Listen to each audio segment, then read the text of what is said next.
Muito bom dia para você que sintoniza os canais digitais do Grupo Estado. Seja bem-vindo a mais uma edição do Mentalistas. Eu sou a Camila Tulinski, jornalista e também psicóloga, e toda semana trago um tema envolvendo comportamento e saúde mental. Às vésperas da eleição presidencial no Brasil, o que se passa na cabeça do eleitor? Como avaliar o comportamento de massas e o que esperar do futuro do Brasil? É o que vamos desvendar no Mentalistas de hoje. As principais questões da atualidade, analisados por especialistas renomados. Começa agora Mentalistas, com Camila Tulinski. Eu convidei aqui no Mentalistas o Dr. Jacó Pinheiro Goldberg, doutor em psicologia. Tudo bem, Dr. Jacó? Seja bem-vindo. Tudo bem, ótimo. Obrigada pela presença. E dividindo aqui o sofá conosco na TV Estadão, a professora Esther Solano, professora de Sociologia e Política da Unesp. Tudo bem? Bom dia, tudo bem? Professora de Sociologia e Política da Unifesp, né? Corrigindo a informação. Vamos falar sobre o comportamento do eleitor. Eu comecei esse programa com a pergunta de $1 milhão, mas eu vou segurar essa pergunta para o Dr. Jacó responder daqui a pouquinho, o que se passa na mente do eleitor. Mas antes, para a gente entender um pouco mais sobre a história política do Brasil, né? A gente vive um momento peculiar em 2018, né, professor Esther, em que nós temos aí muitos anos já de democracia, né? E muitas pessoas da juventude que não viveram um período de ditadura militar. A gente passou por um processo de redemocratização da política brasileira. Como é que você avalia, do ponto de vista político e social, o que acontece no Brasil hoje em dia? Podemos fazer uma avaliação? Podemos. Eu acho que o Brasil já tem, de fato, um período histórico, né, consistente, democrático, mas o que você vê hoje em dia é que essa democracia não é tão consolidada como nós pensávamos, né, uma democracia frágil, porque o que nós temos hoje, me parece que impera nessa eleição, é um clima com tendências autoritárias, antidemocráticas, inclusive. Então você vê que nesse pleito eleitoral não está em jogo simplesmente um partido ou outro. O que está em jogo é a forma do brasileiro pensar a democracia, né? Então eu acho que isso é bastante preocupante, né? Porque inclusive já tem dados que mostram que o brasileiro, tem bastantes brasileiros propensos a adotar posturas autoritárias, antidemocráticas em períodos de crise econômica e política, né? Então acho que realmente isso que está em jogo, né? Mais do que um momento simplesmente eleitoral partidário, é pensar isso. Será que a democracia está realmente consolidada ou nós teríamos que fortalecer ainda mais o sentimento de pertencimento democrático? Porque sem democracia a gente não tem nada, né? Agora, esse sentimento que a professora Esther traz para nós aqui, doutor Jacó, um sentimento de um certo autoritarismo, né? Que evidencia um autoritarismo. Qual que é a origem psíquica desse sentimento? É possível a gente fazer uma avaliação do coletivo, desse comportamento das massas, doutor Jacó? Eu acho que o Brasil tem uma tradição, e é uma tradição longa, infelizmente, que é a tradição do coronel, a tradição do mito, do caudilho, e ela não é especificamente só do Brasil. Eu acho que é um fenômeno da América Latina. Você vê na Argentina, por exemplo, com Perón, no Brasil com Getúlio. Eu acho que essas são duas grandes matrizes de autoritarismo. E é interessante porque elas se descaracterizam da qualificação que a gente presume ideológica de esquerda e de direita. Getúlio e Perón, dependendo das circunstâncias, eles eram fascistas ou se afirmavam de esquerda. Tanto é que tinha grupos de esquerda ou de direita que eram peronistas ou getulistas. E eles, de alguma maneira, continuam herdando essa tradição no Brasil. Ela perpassa grande parte, essa tradição, a história política do Brasil. Até hoje, nós temos aí filhotes que continuam com essas posições que são muito egocentralizadas em processos de brutalidade, de violência, de machismo. Quer dizer, tudo isso faz parte de um fenômeno regressivo e infantilizado da sociedade. Aquela sociedade que, quando, diante da crise, apavorada, quer sair correndo para debaixo da saia da mãe ou do apoio do papai, não é? E é um papai padrasto, é um papai muitas vezes violento. Você vê que é curioso, eu prefiro por enquanto não declinar nomes, mas você vê alguns candidatos, por exemplo. Aliás, eu vou mais longe, se vocês me permitem, eu vou mais longe. Eu diria que ontem, por exemplo, eu fiquei impressionado, porque todos os candidatos, e não é possível que isso continue assim, chega. Além de tudo, é pouco inteligente. Todos. Eu fiz isto, eu construí não sei o que, usina, eu fiz escola. Fez o quê? Você é um indivíduo que é um funcionário público. Você é pago pelo Estado para trabalhar. Presidente da República ou qualquer outro funcionário. Você só executa projetos que têm que ser projetos de governo e de Estado. Isso aqui é imperial. Agora, só fazendo uma parte, professor Esther, que eu quero pegar um gancho do Dr. Jacó, essa questão do filho que corre para debaixo da saia da mãe ou da calça do pai. A sociedade brasileira, ela busca um pai, e a figura do pai numa representação de Estado, quer dizer, aquela velha história do Estado paternalista. Sim. A gente ainda vive essa época, e depois eu queria que o Dr. Jacó fizesse uma análise. E isso é muito interessante, porque eu trago um pouco para a perspectiva da sociologia, mas eu estou, por exemplo, entrevistando pessoas que vão votar, enfim, em candidatos mais autoritários, extremos, e é interessante porque quando você faz essas entrevistas, tem todo mundo o mesmo padrão de resposta. Eu quero alguém que bote ordem na casa, eu quero alguém que seja forte o suficiente, eu quero alguém que seja aquela figura, obviamente, muito hipermasculinizada, né? Então, aquele homem que seja suficientemente forte. Então, uma questão até, inclusive, de uma certa militarização do aspecto político da vida, né? Então, essa ideia de a hierarquia, disciplina, controle, autoridade, né? E de uma forma também, essa ideia de um pouco o grande pai, o grande mito, um pouco salvacionista também, um grande messias que vai vir por ordem na casa. E é também interessante porque isso não só é um reflexo nessa ideia, enfim, messiânica da política, mas esses últimos anos apareciam muito no campo da justiça também. Então eu fazia muitas entrevistas com, por exemplo, apoiadores da Operação Lava Jato, e nas entrevistas aparecia muito aquela ideia de que os procuradores da Lava Jato, o Moro, Dallagnol, enfim, a força-tarefa da Lava Jato, são aqueles que vão botar ordem na casa, são aqueles que têm a tarefa de limpar o Brasil. Então, muito não uma ideia de justiça, e sim uma ideia dos grandes heróis, né, que vão salvar o Brasil. Então, você vê que essa perspectiva muito infantilizada da política, das instituições, muito individualizadas, personalistas, perpassa tudo. E isso, eu sempre chamo a atenção, é muito perigoso, porque você, na verdade, está enfraquecendo a ordem institucional, está botando todo o peso da democracia em figuras individualizadas, e democracia não é isso, democracia é a ordem institucional, não indivíduos, né?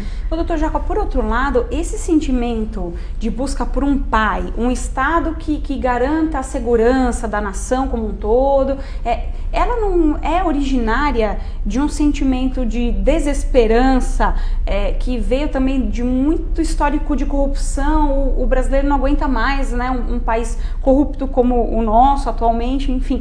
Essa crença de que um Estado paternalista vai salvar a vida de todos nós, ela é oriunda dessa desesperança? E se sim, como que a gente pode fazer para tirar isso da cabeça, né? Tirar isso das nossas mentes aí? A bipolaridade maniqueísta, Maniqueu era um místico que acreditava que o mundo era dividido basicamente entre os bons e os maus, os santos e os pecadores. Essa simplificação da realidade, ela é muito infantil, porque na teoria ela facilita a nossa vida. Porque eu me agrego, eu me uno, eu me fecho numa tribo contra os perseguidores, contra o mundo. É paranoide em termos de infantilidade. É a criança que acha que só aquele pequeno grupo, que é o seu grupo familiar, teoricamente, é que é honesto, correto, e o resto do mundo é corrupto. É uma visão, inclusive, catastrofista. Eu vejo da seguinte maneira, por exemplo, acompanhando essa eleição, e eu acompanho há décadas os processos políticos brasileiros, eu não vejo uma ameaça catastrofista, não, sabe? Eu tenho grandes restrições, é claro, como todo mundo tem. O candidato ideal, talvez, para os cristãos seria Jesus Cristo, para os judeus seria Moisés, e para todos seria Deus. mas ele não é candidato a presidente da República do Brasil. Alguns pensam que sim, né? Mas... A Esther tem toda a razão. Muitos pensam que sim. Mas eu gostaria de dizer para você que você está enganado, viu? Nenhum deles é mesmo não. Viu? Na capa de revista, coisa e tal, você presta atenção pro lado de cá, pro lado de lá. Não, não são, viu? São gente. E o Brasil é um país como todos os demais, não é um inferno e não é um paraíso. Eu acho que é um país vivendo as agruras e as dificuldades de choques de cultura, de civilização.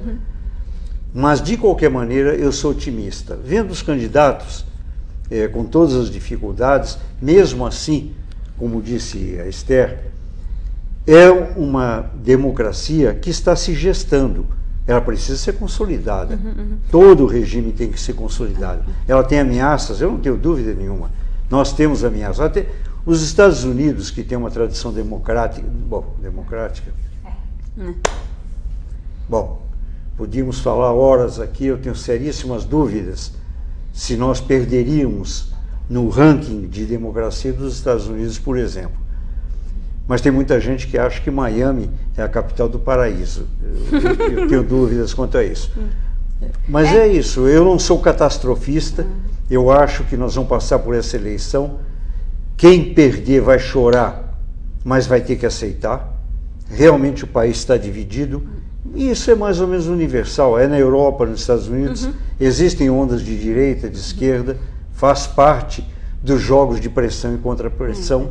E nós temos que aprender a conviver com quem a gente não gosta também. Agora, queria trazer algumas questões aqui que são importantes da gente avaliar também, principalmente quando você percebe, Dr. Jacó Esther, que tem um discurso raso feito um pires, né? Principalmente nas redes sociais, né? Você vê as pessoas discutindo, mas com pouca profundidade. Eu vou pegar um tema polêmico e que eu tenho certeza que o internauta vai comentar aí no Facebook do Estadão, né, o canal que a gente transmite o Mentalistas, sobre pesquisas eleitorais, né? Cansei de ler posts em rede social dizendo que as pesquisas eleitorais não servem de nada, que elas simplesmente são falsas, e numa era da fake news, né, das notícias falsas, em que os departamentos jornalísticos tiveram que criar um outro departamento para checar as informações e deixar claro o que é fake news, o que não é. O que dizer das pesquisas eleitorais? Esther, você faz um trabalho de avaliação há muitos anos já, né, em relação às pesquisas eleitorais na política brasileira. O que você diria para o internauta que está assistindo o Mentalistas? São reais ou não são? O que você pode trazer para a gente? Eu faço pesquisa na universidade há bastante tempo, né? E isso é interessante, porque a gente que faz pesquisa, bom, nós somos profissionais, né, do campo sociológico, político, né? Sim. Então, obviamente que toda pesquisa, como qualquer dado social, enfim, tem erros, né? Mas é sempre o dado mais confiável que a gente pode apresentar. Mas isso é interessante, porque essa desconfiança geral, não só na pesquisa eleitoral, nos dados, né?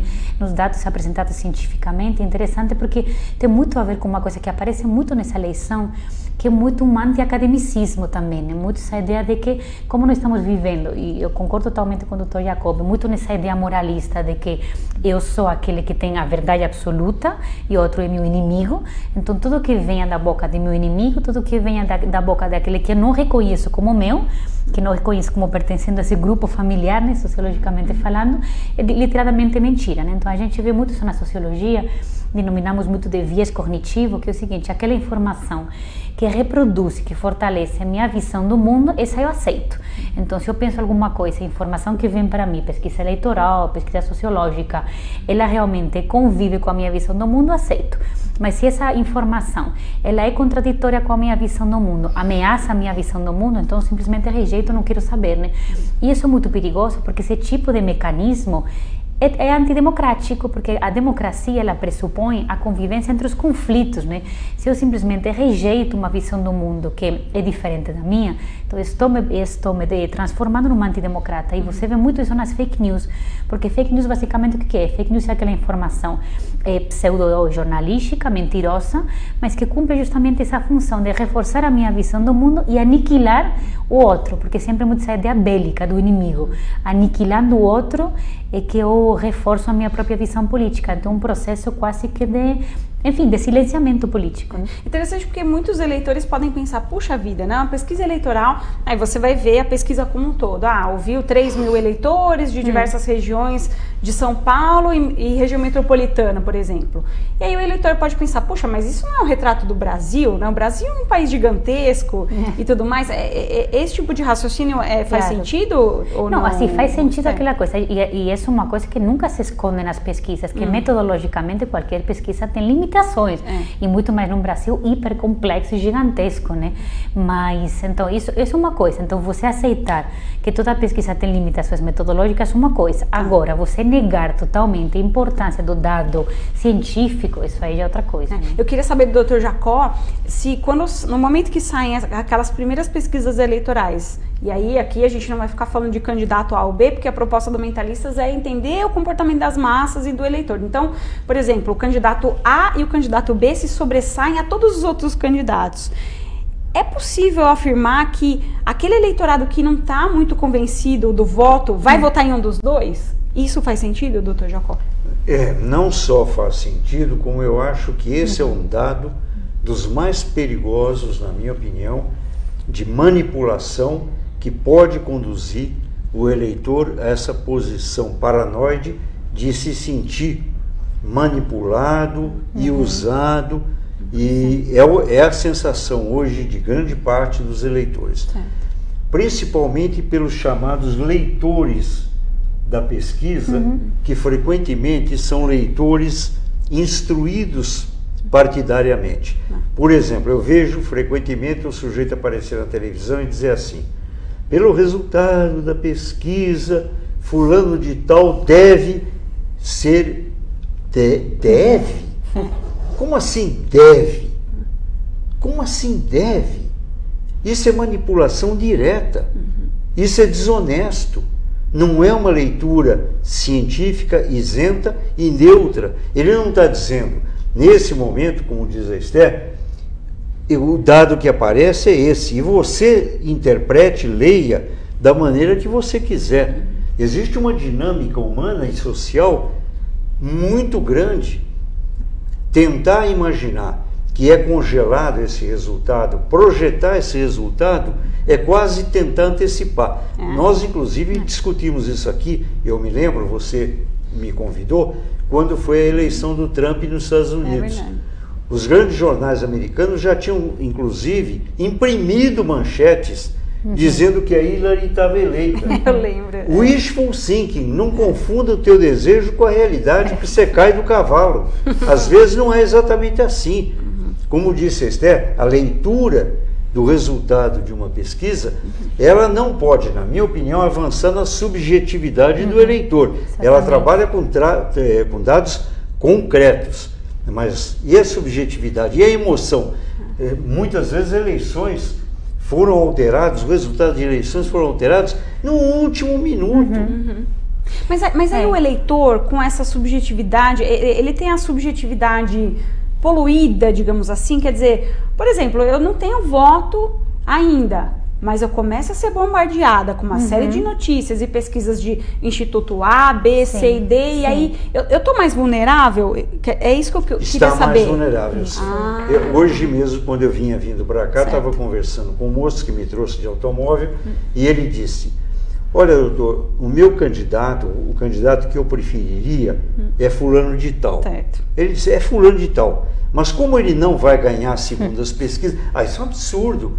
Aí deixa de ser realmente um pleito democrático, onde as pessoas afirmam convicções políticas, ideológicas e principalmente vontade de programa por país, e você fica numa posição acuada. Você tem que escolher entre dois que às vezes, na realidade, são aqueles que grande parte da população não escolheria. E é interessante porque, de fato, pesquisa eleitoral e, sobretudo, tão próxima ao pleito é uma coisa muito polêmica. Nem todo país tem essa dinâmica. Tem muitos países que sim.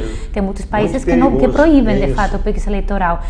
Por exemplo, eu sou da Espanha, né? Sim. E me lembro a primeira eleição que passou aqui, eu estava alucinada, né? Pensava, gente, mas como isso? Pesquisa eleitoral assim, a horas da eleição, né? Para mim era uma coisa fantástica. Quase torcida, né? Nunca tinha visto isso. Na Espanha não é assim. Não é. Você tem alguma pesquisa prévia, mas tem um longo período pré-eleitoral que não tem pesquisa, justamente porque pode ser uma manipulação do eleitor. Porque tem uma coisa que aparece muito clara e que eu enxergo muito nas entrevistas, que é o seguinte: ninguém quer votar no candidato que vai perder. Então, isso parece também claro. Pô, meu voto, um voto que eu quero que tenha uma certa utilidade, eu vou votar naquele candidato que tem chance para ganhar, né? Então, eu não quero de alguma forma perder meu voto, né? Essa é uma coisa complicada, né? Então, claro, nós sociólogos, politólogos adoramos uma pesquisa, né? Mas eu sempre fico pensando isso, esse impacto na subjetividade é complexo, não é fácil. Eu me lembrei agora de uma piada característica lá da região onde eu nasci em Juiz de Fora, em Minas, que era assim: o sujeito chega e diz para o filho, olha, você casa com quem você quiser, meu filho, desde que seja com a Maria. Atualmente aqui é assim, você vote em quem quiser, desde que seja em fulano e beltrano. Os outros 8 ou 10 saem do jogo. Não está certo. Eu estou recebendo aqui no Mentalistas que acontece às vésperas da eleição presidencial, primeiro turno das eleições presidenciais no Brasil. Estou recebendo o Dr. Jacó Pinheiro Goldberg, que é doutor em psicologia, e a professora Esther Solano, que é professora de Sociologia e Política da Unifesp. E, inclusive, será lançado nesta segunda-feira o livro O Ódio como Política, né? A professora Esther ajudou a organizar esse livro com uma série de artigos que falam justamente sobre o ódio na política. E que eleição em que você consegue observar a olho nu mesmo o ódio entre as pessoas, né? Não falo mais nem nas redes sociais, né? Você em família, às vezes num churrasco de família, uma pessoa expressa uma opinião e aí se tem alguém de uma opinião contrária, vai lá e coloca o dedo na cara do familiar e pessoas estão perdendo as amizades. Fala um pouquinho mais desse livro e dessa coletânea de artigos que vocês lançam hoje. Então, a ideia do livro era uma ideia, enfim, muito simples, que era o seguinte: infelizmente, o que a gente está vendo nessa eleição é que ódio é uma palavra central da eleição. Você tem, de fato, no Brasil uma sociabilidade já muito violenta, autoritária, né? A gente é um país muito racista, muito desigual. Então, eu diria que você tem um potencial de ódio, tem um ódio latente social, né, que permeia a sociedade. Mas o que a gente vê nessa eleição é a exploração política eleitoral do ódio, né? Então, você tem uma expressão magnificada do ódio e tem candidatos que, infelizmente, eles projetam ódio eleitoralmente. Então, o livro vem pensar um pouco isso, o seguinte: o ódio na política é profundamente antidemocrático, porque vê outro como inimigo. Mas a forma que a gente tem de lutar contra esse ódio, primeiro é entender o ódio. Então, a coletânea de artigos é justamente isso: professores e acadêmicos tentando entender como o ódio se apresenta na política como uma ferramenta intelectual para combater esse ódio. É engraçado porque quando a gente usa a palavra ódio, doutor Jacó, eu falo ódio para quem está assistindo, né? É tão pesado, né? É um sentimento ruim, mas ao mesmo tempo ele é sedutor, né? Até que ponto vai essa ambiguidade, né? Amor e ódio, porque a gente vê na eleição desse ano, principalmente figuras, né, que despertam amor e ódio. Por que parece ser uma coisa diferente, né? Uma coisa que anularia a outra, o amor e o ódio, mas elas são, afinal de contas, palavras muito semelhantes, né? Com significados semelhantes. O processo sadomasoquista na condição humana é um processo extremamente denso, não é? Ele é excitante, ele é estimulante. A compulsão para a destruição é uma grande força, né? A ideia da insensatez, da loucura, acionada às vezes, inclusive, por ideologia, mas também pela droga. Existe uma série de fórmulas que o ser humano busca para fugir das regras, da razão, da lógica, da sensatez, que aparentemente complicam a vida. Na realidade, facilitam, porque mostram a complexidade da existência. A ideia do Guimarães Rosa: viver é difícil. Quando alguém aparece e diz, não é verdade, viver é fácil. Basta acabar com o mal, com o outro, destruir o outro. Isto tem um elemento de sedução muito grande, principalmente em mentes covardes. Porque existe também, a gente não pode deixar de lado a questão moral quando a gente discute, na minha opinião, interações sociais. Existem opções. Tem indivíduos que realmente, por uma série de razões, seja biográficas ou não, ou por falta de razões, Nós podemos passar milhares de horas tentando aqui polemizar, mas o homem é bom, o homem é mau, mas independente dessas polêmicas, o fato é que tem indivíduos que fazem a opção negativa de destruição do outro, do ódio, do crime, não é? E é preciso deixar isso claro, mas deixar isso claro através de elementos legais e morais, né? Esté, conforme você vai estudando as políticas de vários países, inclusive do Brasil, no qual você estuda há bastante tempo já, o que você percebe que aconteceu de diferente dos movimentos que a gente teve em 2013 aqui no Brasil? E só para relembrar quem está assistindo Mentalistas, em 2013 a gente teve Copa das Confederações e manifestações contra a política daquela época. Depois teve as manifestações contra o aumento de tarifa de transporte público, não só em São Paulo, mas em várias capitais. E a gente viu uma série de grupos se juntando nas ruas. E aí já passava do pleito, né, em relação à tarifa de transporte. Por uma educação melhor, por uma saúde melhor. Ali a gente já via que tinha um Brasil que pelo menos ansiava por mudança. Essa população, esse movimento social, a gente não enxerga mais quase agora, em 2018. Vocês, analistas, sociólogos e políticos, a que conclusão vocês chegaram daquelas manifestações de 2013 para 2018? Nós estamos separados, sim, 5 anos daquela época. Qual que é a análise? Isso é bem interessante, porque você vê que em 2013, mesmo tendo pautas diferentes, uma coisa muito heterogênea, mas pessoas, estava todo mundo junto na rua. Isso você não vê mais agora, né? Você teve eu acho que você teve uma fratura muito grande, e para mim um divisor de águas muito importante foi o impeachment, né, da presidente Dilma Rousseff. Você vê aí já uma divisão, os pró-impeachment, os anti-impeachment, e aí já você vai vendo uma fratura muito forte na sociedade. Primeiro você teve a eleição de 2014, que já foi uma fratura grande, depois o impeachment, e eu acho que você tem toda uma ruptura aí também, a prisão do Lula polariza muito, e agora essa eleição. Então, o que você vê a partir de 2014 foram manifestações de dois lados, pró-impeachment e anti-impeachment. Agora, contra o Bolsonaro, grandes manifestações o outro dia, e as pró-Bolsonaro, por exemplo. Então, você tem uma fratura social. Então, você já não encontra na sociedade esse potencial de aglutinamento que nós tínhamos em 2013. E para mim, eu acho que esse vai ser, para mim, talvez o ponto mais importante dessa eleição. Porque, infelizmente, provavelmente, elegendo um outro presidente, essa fratura social tende a continuar. E isso é o mais polêmico e o mais preocupante, porque como que você governa e como que você tem um país minimamente pacificado, estável, e como você tem um país de convívio democrático quando tem essa exceção social tão forte, né? Eu costumo dizer, Esther, Dr. Jacó, que uma das profissões, acho que mais desafiadoras do momento, além dos meteorologistas, porque é difícil acertar a previsão do tempo, são os sociólogos e os cientistas políticos, porque realmente está muito difícil fazer essa análise. No começo do programa, eu coloquei a pergunta aqui no ar. O que se passa na cabeça do eleitor brasileiro em 2018? Dá pra gente fazer uma análise, correndo sérios riscos, né, Dr. Jacó, de sermos injustos com alguém que pensa diferente, obviamente, mas dá pra gente fazer uma análise desse comportamento na mente, o que se passa na mente do eleitor? Eu acho que é a minha impressão, acompanhando todos esses movimentos e processos há muitos anos no Brasil.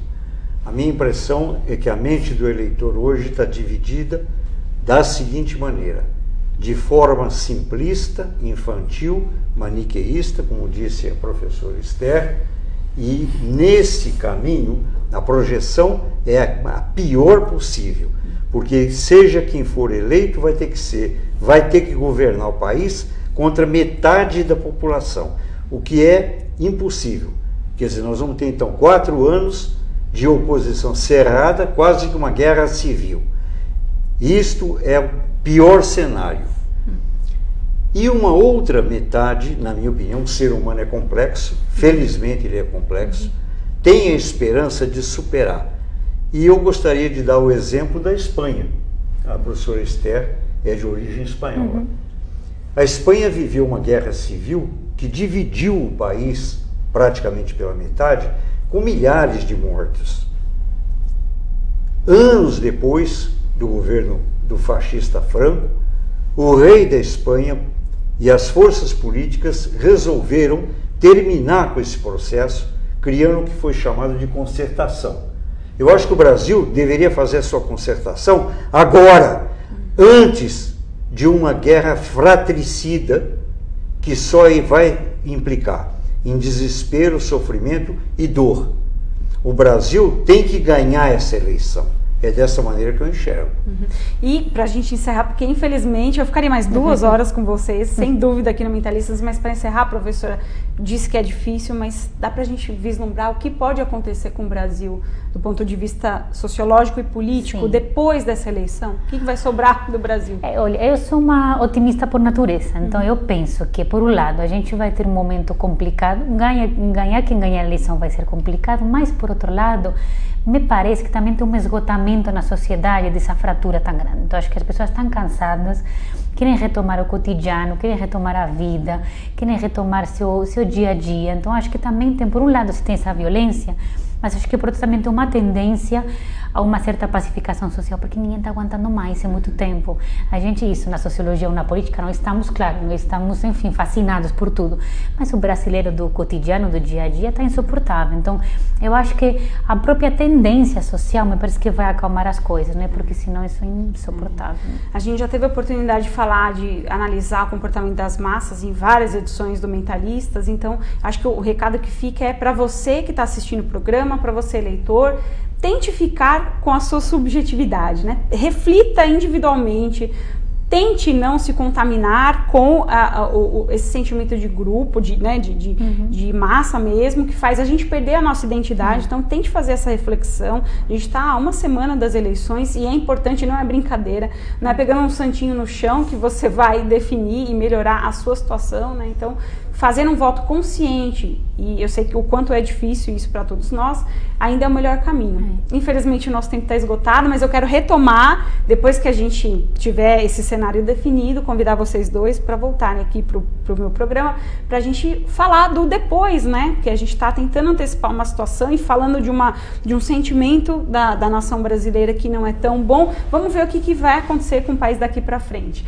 Agradecendo o Dr. Jacó Pinheiro Goldberg, doutor em Psicologia, e a professora Esther Solano, professora de Sociologia e Política da Unifesp. Muito obrigada, viu, pela presença de vocês. Obrigada, bom dia. E eu agradeço a sua audiência. Na segunda-feira que vem, pós-eleição, não teremos edição do Mentalistas, porque a gente vai estar aqui envolvido na redação do Estadão, apurando todos os resultados, mas no dia 15 de outubro, eu espero você, vamos falar sobre a mente do professor em sala de aula, porque vai ser dia dos professores, tá bom? Muito obrigada pela sua audiência e até lá.